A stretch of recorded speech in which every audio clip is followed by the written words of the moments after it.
based on physical concepts, kind of like the simulated annealing, for example, of a traditional algorithm, which is based on the concept of heat.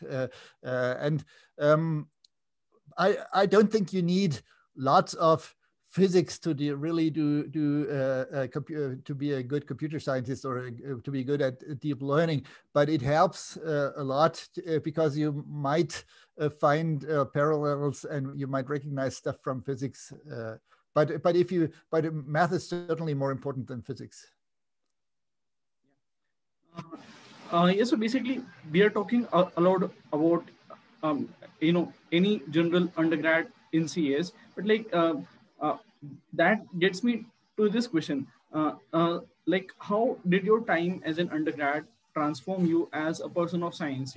Was there any professor as well, which basically like instilled a lot of curiosity in you towards CS? So in the first years of my studies, which basically the undergraduate, we didn't have bachelor and master in those days, so it was one diploma study. But the first couple of years, it was a very large university. It still is. It's still even larger today. So there were around 600, almost 700 students who started at computer science in the same year I did. So the professors didn't have a real chance of interacting closely with individual students. So I found it more important to have peers, friends at university who had similar ideas and of approaching the studies, and which I could share courses with. That's was more the personal relationship came later when I did my Studienarbeit, which was kind of like the bachelor thesis and then the master thesis. Then we had a very close relationship, especially with the researchers at the chair, not so much with the professor himself, but with his employees. And we worked very closely in real research projects, even as a student. Yeah, that is quite cool, because like in most universities in the world, one does a bachelor's thesis or a master's thesis, and obviously you did a very good master's thesis as well.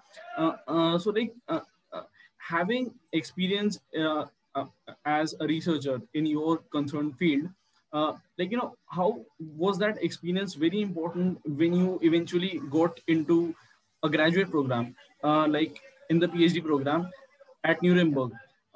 Like has early career research given you a big head start? Yeah, certainly. When I did my equivalent of the master's thesis, I was already at that chair where I later got employed as a researcher to do my PhD work.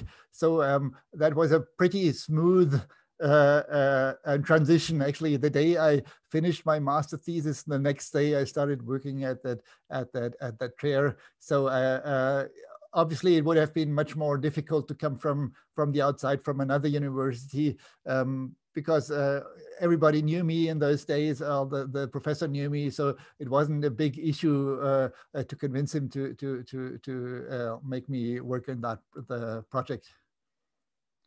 Yeah, and you're talking at a great length about your great relationship with your thesis advisor in PhD. So like, how important is it to choose the right PhD advisor to do research? Well, it obviously is. So my PhD advisor is Professor Niemann. He celebrated his 80th birthday a couple of days ago. He's fine. He's still active and following the field, but he is no longer the chair in Erlangen, of course. And well, it is probably it's important to have a person you trust. And maybe this should go both ways. So, but I know a lot of people make recommendations. Say you have to choose the right advisor, and you have to make you have to choose the right topic, but you never know what really happens in the future. So it's in my case it was pretty easy because I knew him and he knew me, and it was I didn't have a list of different PhD projects. I didn't make a scientific decision. It was just pretty I kind of drifted on and directly went into that project because I felt that that's interesting research. So of course, if you have really the options of choosing the right advisor, maybe the right subject, I would probably could say a lot of clever things how to do that. But in reality, it's kind of a lot of randomness in the way I made that decision in those days. But obviously, it helped a lot that the subject I was working on, which was automatic speech recognition, was a subject that really not blew up, but it was really at the verge of really getting ready for the market.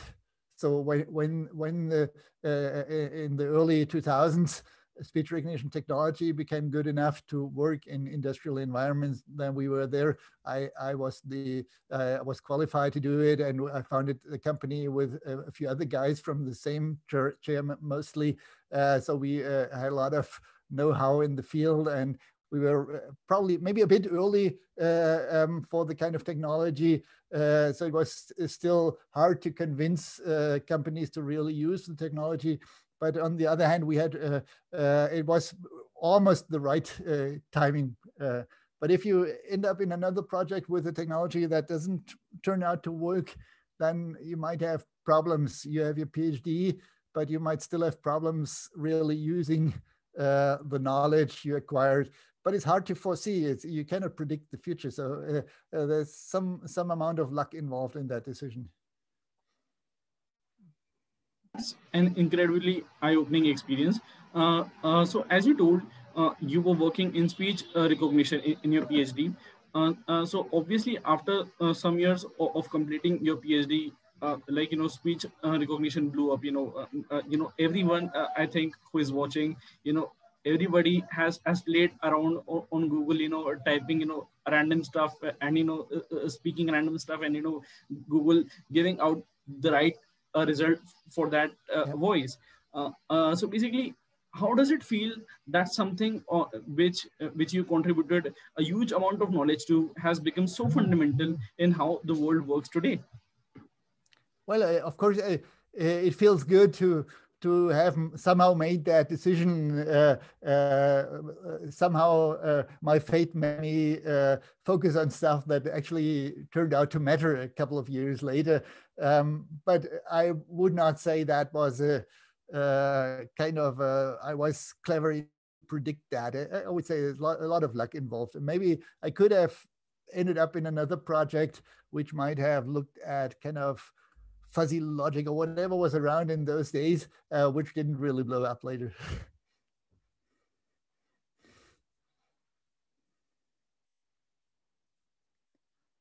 Sorry, I can't hear you right now. Yeah. Sorry. Okay. Audio is back. Yeah. So obviously after your PhD, you got into the industry. So what was the difference between doing research in academia and doing research in the industry? Was was there a big difference in how things evolved during applying the scientific process in the industry as opposed to that in academia? Yeah, well, it's clearly different. So especially in computer science, in the researcher, you typically don't look at high quality code. You look at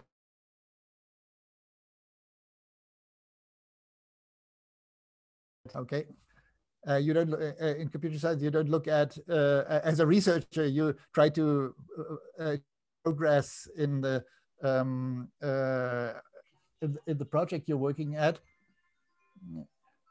Oh, sorry, another. Cool. It's okay. Okay. Yeah. So you and the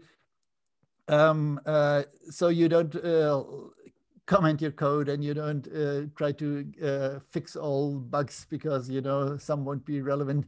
In an industry, it's totally different. The customers are not interested in the last digit of your recognition rate. They want your stuff to work and to scale and to be reliable. For example, we built systems for telephone banking for large German banks, and they're not interested in the details of recognition rates. They want the stuff to work and the customers to be happy. So that's a very different working on stuff. Yeah, absolutely is. Like, as you get into the industry, everything starts to revolve around getting the product to be in the most desirable state for the customer, right? Yeah. So like you founded your first company after doing your PhD. So like, was that a very scary experience? Because founding a company, at least in the minds of teenagers like me, is like, oh, bleh. Well, it wouldn't have done it alone. So we were a team of 4 or 5 researchers from speech recognition, spoken dialogue system technology, and we had one guy who was more in the business area. He had some contacts, and he knew the difference between different types of companies and all the kind of stuff. And so that this worked out pretty nicely. I never focused on the business end of stuff. I was responsible for technology and to do customer projects. So so you need somebody who is not a technologist. Otherwise, only technologists will probably not succeed in founding a company. Yeah, absolutely yes. And as you told that you started your company with people who are experts in a diverse amount of fields. So basically, that shows the importance of making good connections in your field and outside of your field as well. And I think that this thing is becoming more and more important in both academia and industry, or probably has been always. So how important do you think is making the right connections for one's academic trajectory to always be on the charge? Well, it's probably the same thing again. So you don't make friends because you want to achieve goals. This seems like strange to me. So it's actually the other way around. Sometimes you have friends who might contribute to some progress in with some projects you have. So I feel that I know that a lot of consultants who always recommend networking events and kind of exchanging business cards and sipping beer on Friday afternoon. And so it's not the way it worked in my case. Those were real friends friendships I established during the PhD program. And someday we said, okay, let's try it. Let's build a company. And it's not the other way around.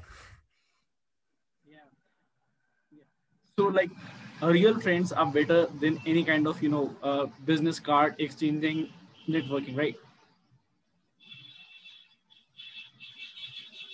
Sorry, I didn't get that. I had problems with the sound. What? I couldn't hear you. Oh, I couldn't sorry hear for your that. last question. Yeah, yeah, yeah. So so basically I was just saying that means that real friends are better than any kind of business card exchanging people that you meet in your everyday life. Those people who stick with you through the thick and thin are the best people you can possibly find out, right?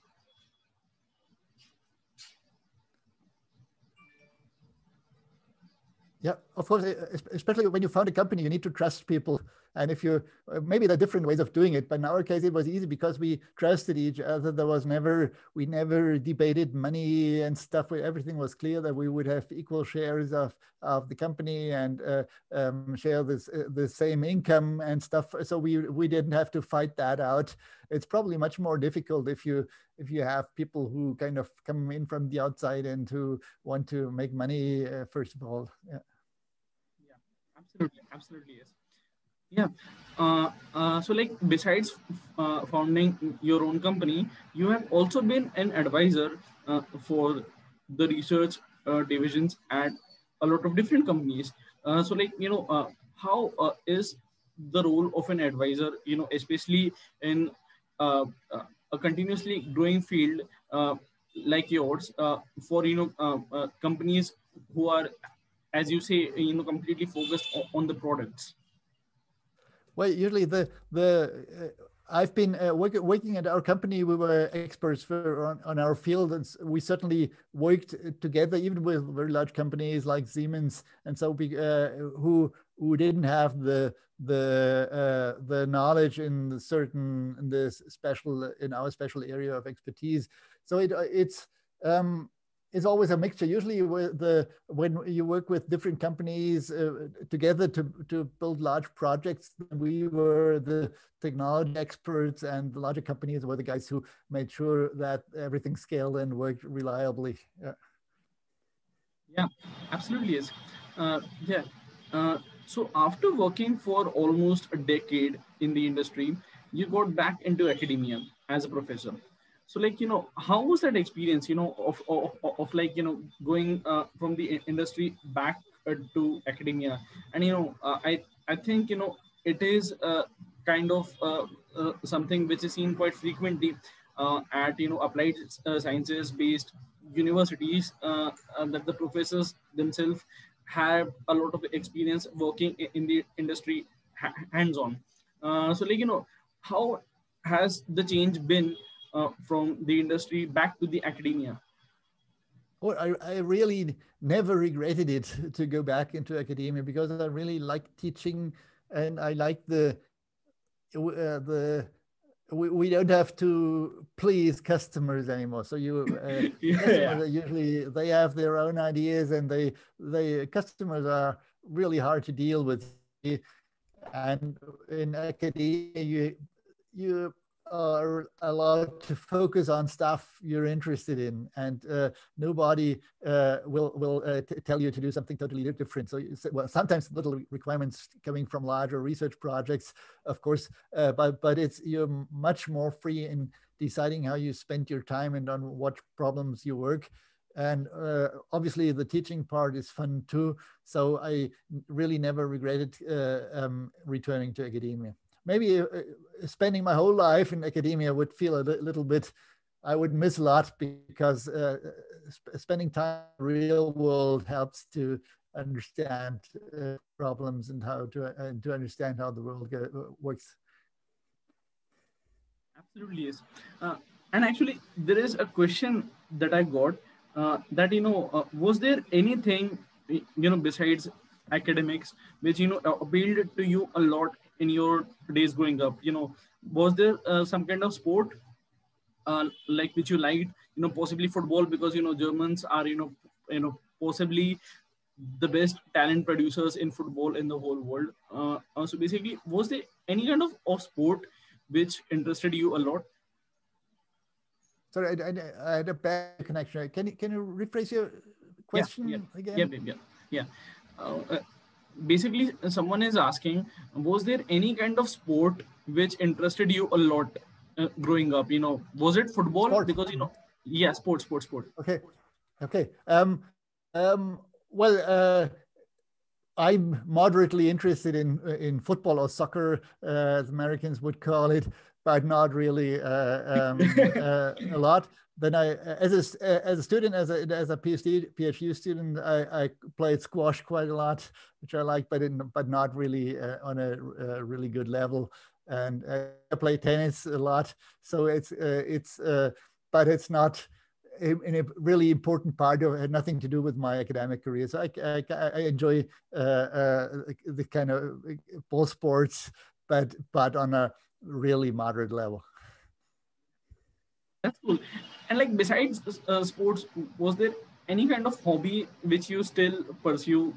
Like playing some kind of instrument, or something like that, or literally any kind of hobby which you have. Well, my main hobby are my three kids. So it's it kind of relieves you of the problem of finding more hobbies. So having three kids playing tennis is enough for me.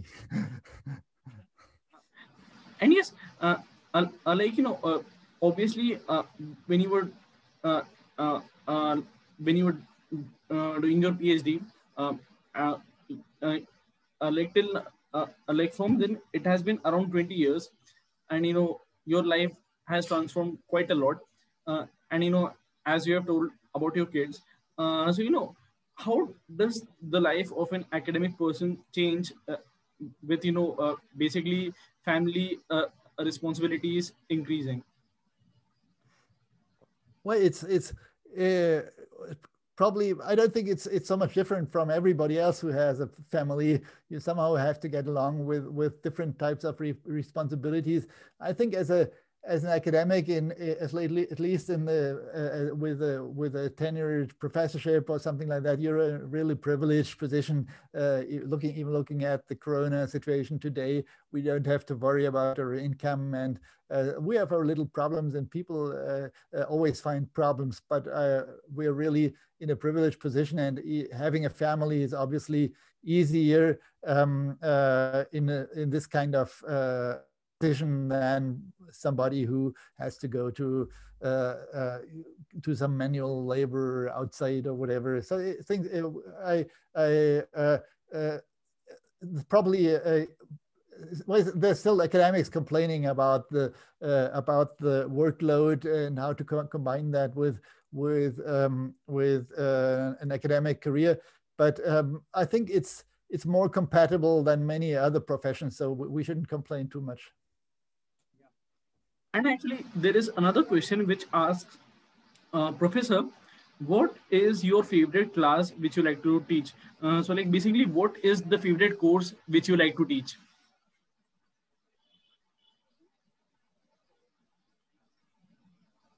My favorite is called. Sorry, I just lost connection. Can you hear me? No, no, no, Can no. you hear me?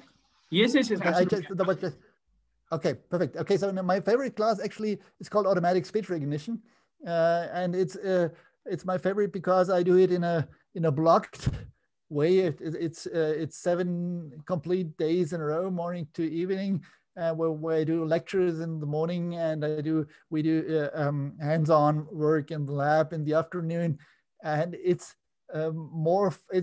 obviously more stressful and more compact and compressed than standard lectures, which I kind of go once or twice per week.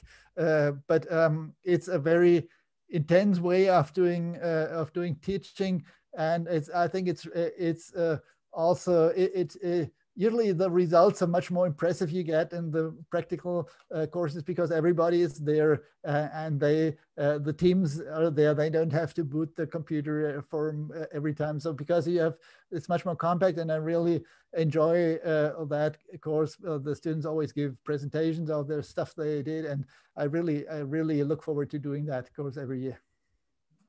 Absolutely. And that class actually, has quite a cool name, and like if I were a prospective CS student, I would have surely took the class, like a really cool thing. Yeah. And building on that, there is a question that obviously uh, the pandemic has like abrupted lots of works in the university of professors, like the research part and the teaching part both. So like how are you coping with teaching and doing research with your students in the time of this pandemic? Well, it's obviously more difficult than before. I actually liked face-to-face discussions, and I like face-to-face meetings, and I like classes where I can see students. In the last semester, I did my teaching mostly asynchronously, so I recorded videos, which and with the tablet where I did the stuff I would do on the blackboard on the tablet with a pen. So I think that worked nicely, and the result of the exam was that. So obviously the amount the it worked for the students also, and I talked to them, and I basically there was a positive feeling about this way of teaching, but I still miss the personal experience. I kind of probably that's really you can to some extent you can do everything over the internet, but there's a certain part missing, especially the feedback from the students. Even if you do Zoom meetings, which I do sometimes do with the larger groups of students, most of them you cannot see them because they deactivate the cameras, which is okay for them. And so you basically you talk to avatars who don't move, and it's not that it cannot really. It's no match for real teaching with a real face-to-face experience. Absolutely, yes. Face-to-face meetings are completely more beneficial, and all the more engaging, obviously. And that brings us to the thing of actual meetings of scientists. So as a professor, as a researcher, you must be going to like loads of conferences worldwide, but in this pandemic, conferences also have become online. So what has been in your opinion, the difference between attending a conference and meeting people like in person, as opposed to like creating a 40-minute presentation and just getting the feedback through emails or through Zoom and stuff like that? Well, I've done only two kind of really conferences. It's in Corona times. The most scientific, usually for scientific conferences where my PhD students present their stuff, I wouldn't attend that personally, so I would make them go there and present their stuff. So I'm not traveling so much. There are probably a lot of academics who travel a lot more than me, and which for me the difference is not so big. But obviously, for example, we have on Monday I had a longer meeting in a research project with a lot of partners, kind of 16, 17 people, and you can discuss all the stuff, you can agree on the proceedings, but you still have you miss the opportunity of talking with individual people and kind of making the informal stuff. So I don't know if there is some way of doing this in an online fashion, but I don't think it doesn't seem to really work. It also in MS Teams, I think, and you kind of get the stuff done and the meeting finishes in time, but there's no the randomness, the idea of getting in touch with somebody with a coffee and talking about something that's out of focus. That's probably the more important stuff in academic conferences than really listening to the talks. And I don't know if there is a way of somehow simulating this online. Yeah, absolutely, yes. So we have been talking about teachers who have inspired you a lot. We have talked about professors who have inspired you a lot. Was there any kind of computer science researcher, people like Alan Turing or Peter Shor, or anyone in your time who was a big inspiration, or someone who look up who you possibly look up to as a researcher while you were growing up? The most, yeah, well, the number of guys I never met personally, but obviously in the field of deep learning and neural networks, there are a couple of guys who went all the hard way. They did deep learning in the 80s when everybody said, "Hey, come on, this is not going to work." And people were not even allowed to use the word neural network because they wouldn't get accepted at conferences. So they kind of used strange terms to hide the fact that they're working on neural networks. So guys like Geoffrey Hinton or Yann LeCun, they really worked on the problem of deep learning in the 80s.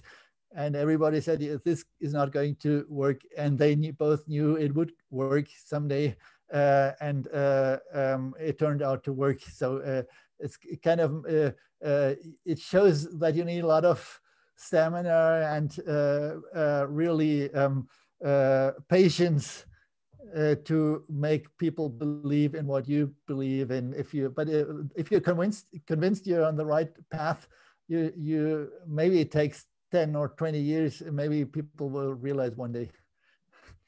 So those are really, I think that's a very inspiring story, because some people or some researchers come up with great inventions and they work and everybody is convinced.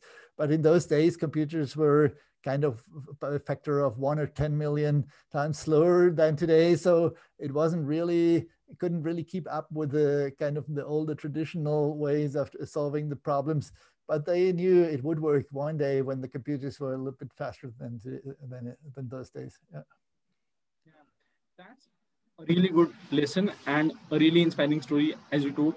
And that shows to everyone, in the audience, to believe in your ideas, and to be a good communicator of your ideas. And that actually brings to a very interesting question. In your time in the industry and as a researcher, you uh, you would have had your critics who would have questioned your ideas, or you and you obviously have had loads of presentations to do in conferences and stuff like that. So in the modern day, how important is it to be a really good communicator of your ideas as a researcher?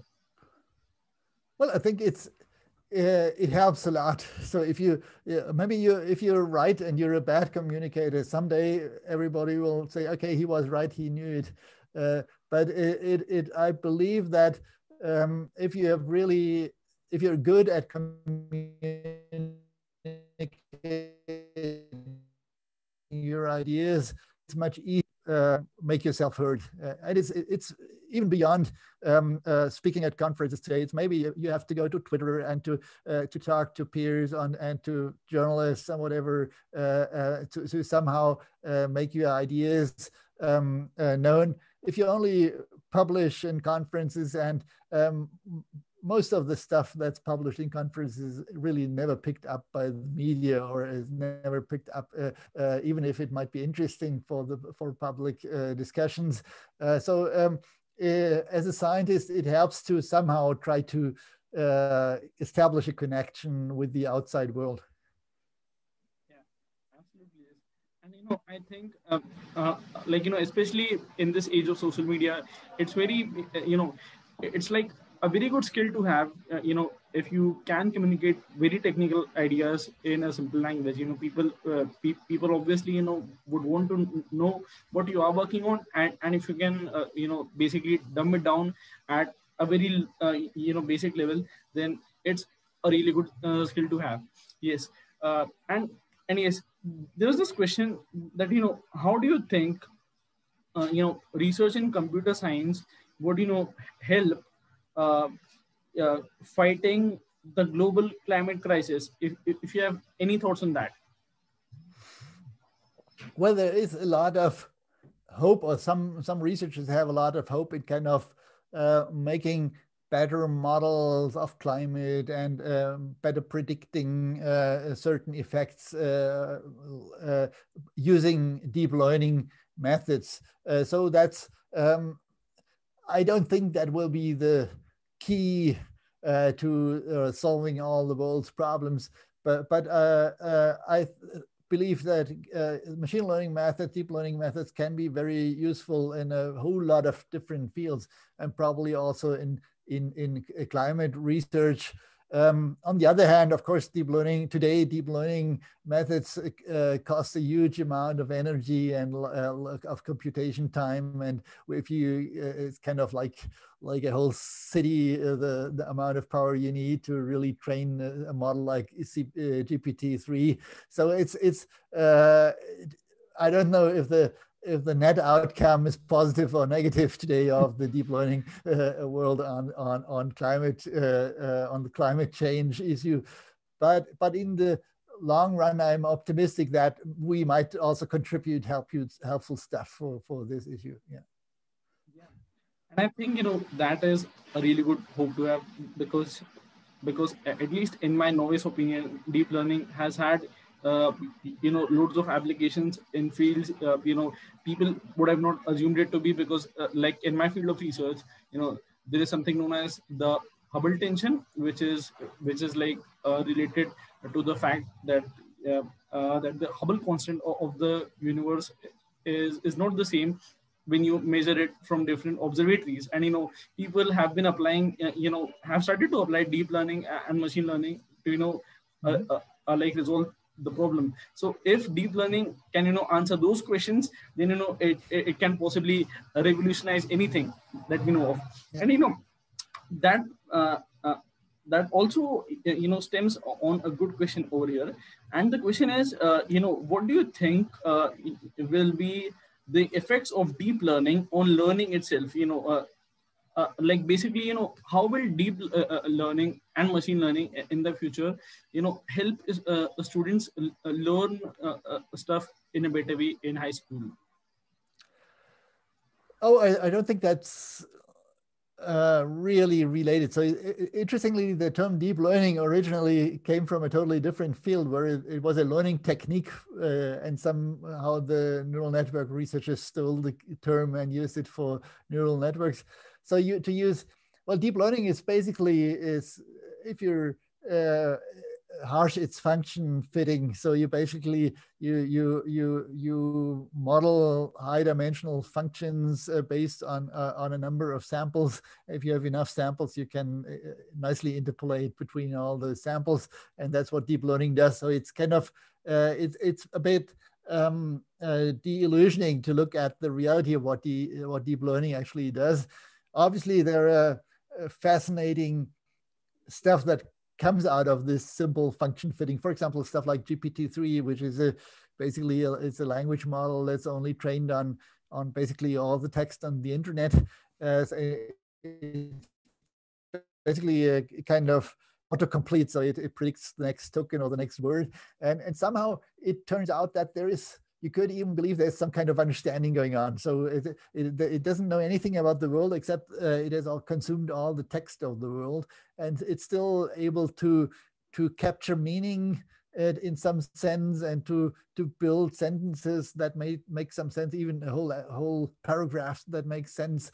Obviously, it's far from really understanding stuff, but I believe that some people say deep learning is just about function fitting, and it's a dead end street on the way to somehow achieve artificial intelligence. But I believe that we're on the right track. It's still a very, very long way to go to really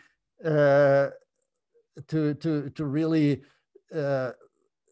say this machine is understanding something. It's still not understanding stuff, but I think we're on the right track. So I believe that on someday we will, maybe in a couple of decades, we will have a machine that's capable of really learning and understanding.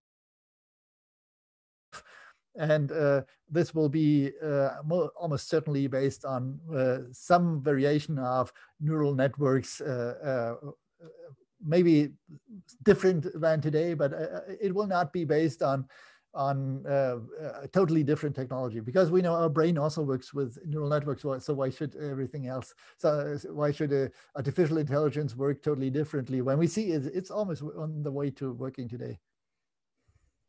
Yeah, that is a really good answer. And we have another question, and this is from Andrew, and he is from England. So he says that, hello, professor. I'm currently a second year computer science undergrad. And as you mentioned, that it is very important for a person majoring in computer science to have a very good grasp on the mathematics. I'm currently puzzled because a lot of my friends think that competitive programming is the only way to go by in computer science these days. So should I focus more on yeah? Sorry, I missed the last 20 seconds of your question. I had a bad audio connection. Yeah. Uh, yeah. Am I audible now? Yes, now Yes. now I Yeah. can hear you. Yeah. Yeah. So basically, there was a question from Andrew, and he's from England, and he says that, hello, professor.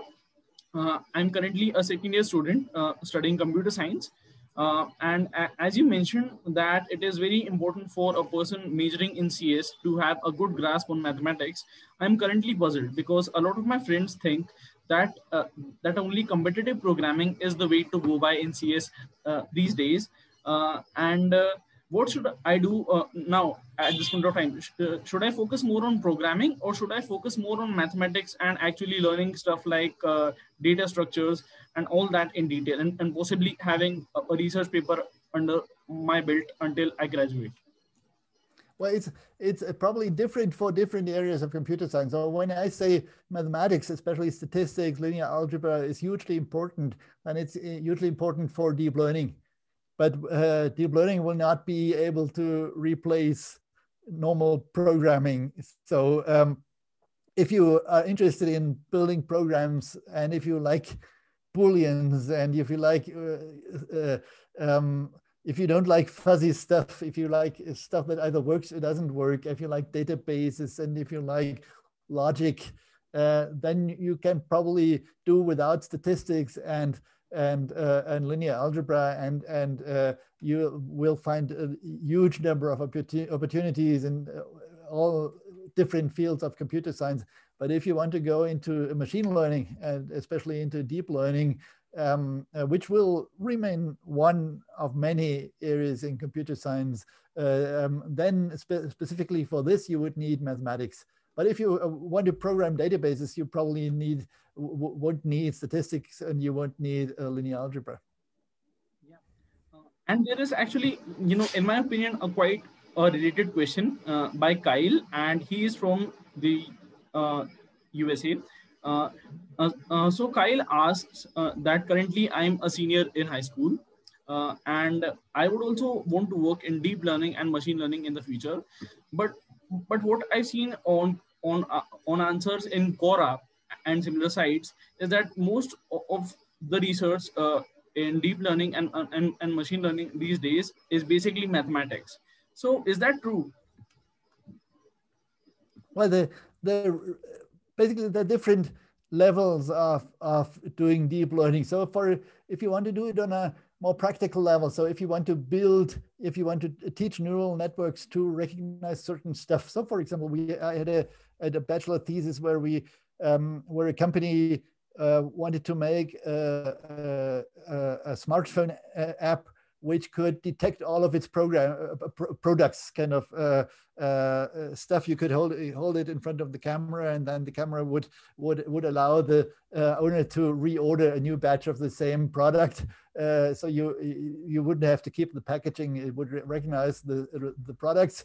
And so the guy trained that neural network to solve this problem, and it worked almost perfectly, really nicely. And he didn't need much mathematics to do that. So it's just a way of collecting data, cleaning your data, having the right parameters in your training scripts, and then pressing a button, and then it works. But if you want to achieve progress in the fundamentals of machine learning, so if you want to develop new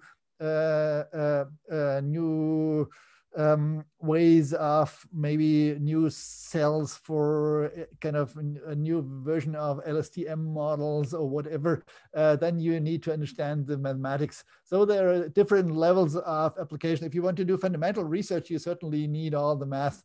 If you want to apply deep learning to practical problems, then you can come pretty far without really understanding the details. So it's kind of like the difference between driving a car and building a car. That is quite a great a similarity that you made there. And we have another question, and which is quite related to the data, and it is from Marcel, and he's from France. And he asked that, professor, is data science and machine learning fundamentally interlinked? And if they are, Is data science a subfield of machine learning? Well, it's coming from pattern recognition, which we do machine learning, which was always in the focus of pattern recognition. Data science is a novel term. I really don't know the precise meaning of what this term means, but my impression is that it's kind of looking at data and using statistics and sometimes machine learning methods to kind of draw conclusions from data. So there's certainly an overlap, but with a typical data scientist is probably not always a programmer, whereas somebody who really works in deep learning and computer science and machine learning, you need to be able to program. So you cannot, it's not just about using kind of statistical tools. In the data science, you can go a long way by just filling kind of Excel sheets or some maybe a more sophisticated version of Excel sheets and doing statistical evaluations by pressing the right buttons. But I think machine learning has a more technical, it's closer to programming, but it's hard to, maybe data science is it's just a novel term for machine learning for some people. But my understanding is it's a bit softer, a bit further away from the hard business of programming stuff and making stuff work. And we will just take one more question from the audience, and this is from Anna, and she's from Australia. And Anna wants to ask that, Professor, like these days I'm hearing that most of the research that is being pursued in machine learning and stuff like that is to just build better apps and for the usual technological appliances to be better and more alive as a person. So basically, does machine learning have a deep connection with the process of evolution? Because as you told, that our brain can possibly be like neural networks. So does that mean that in the future, machine learning will help us to understand questions from biology and our origin of life? Yeah, but I think we're already there today. So I think for a lot of for a couple of decades, so the neural networks which we use in deep learning, they're called neural networks for a reason. They're kind of inspired by biology on a very crude level, let's say. So real biological neurons are much more complex than what we call neurons. Basically, we just call nodes with some function and some kind of some weighted sum, and we call it a neuron. And real neurons are much more complex, so they can achieve stuff we can never do with a single neuron. But but still, it's somehow inspired by biology, and I think we're at a stage now with deep learning where there will be the knowledge from deep learning will help brain researchers to understand how the brain really works. There was a nice example with the so-called grid cells a couple of years ago. There were experiments with rats who tried to find their way in a maze. And in some cells, there's a certain pattern of cells that's activated when the rats try to find the way.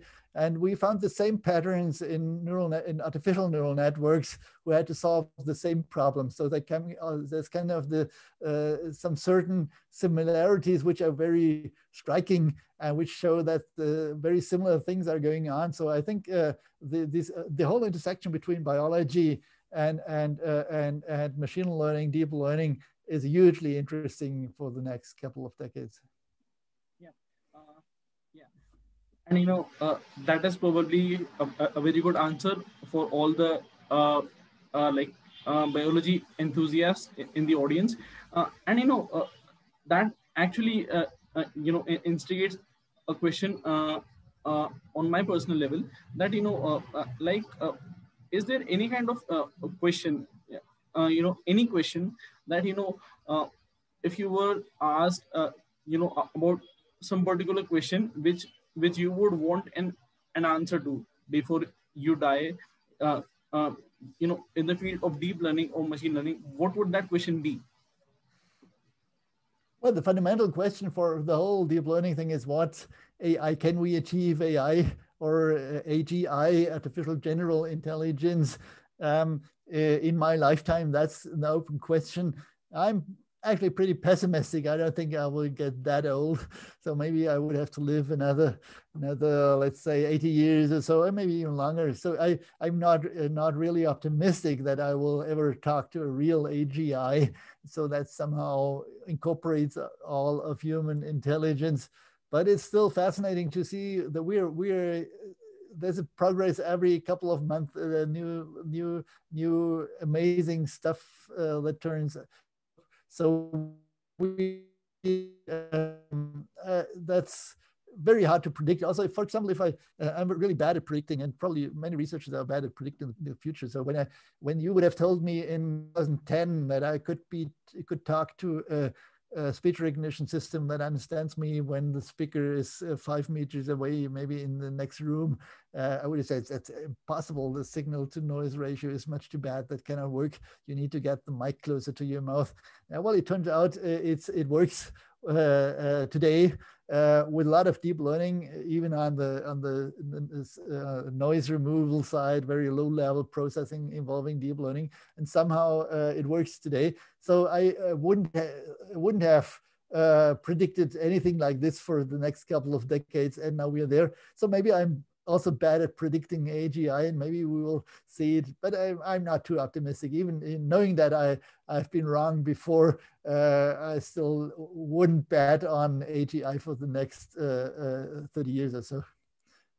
Will I and everybody else in the audience, I suppose, will be certainly hoping and rooting for AGI to actually come alive. Yeah, and I said that we were done with all the questions from the audience, but I would personally like to point out this question from Adebayo, and this is certainly the last question of the interview. So Adebayo is from Kenya, and he asks, uh, is there anything or any kind of advantage which the field of machine learning or deep learning will get if we get a conclusive answer to the P versus NP problem? And I think that is a very good question. Well, I think the P versus NP problem is it comes from a very, very different area of computer science. So probably the people who think about these problems couldn't be further away from where the machine learning guys are sitting. So the P versus NP guys are really strict logically thinking people with long proofs of complicated stuff, and we're just the kind of the people who we're happy when we do 99% of the cases, and so we're more the sloppy guys, and we're trying to get stuff working. So I have a hard time seeing how machine learning could work towards solving the P versus NP problem, but it's probably not. I don't think it will help. Well, maybe so that would be maybe one of the big surprises that could turn up. But actually, I'm so much convinced that both are not equal, so that it's not really an interesting question for me. So it's the AGI problem is much more interesting because it's hard to predict. P versus NP is pretty easy to predict. That's what the solution will be. Everything else would be very surprising. And I think that's all for now. Thank you so much, sir, for answering all the questions in great detail with all the kindness that you intrinsically have. And thank you so much for this time. And I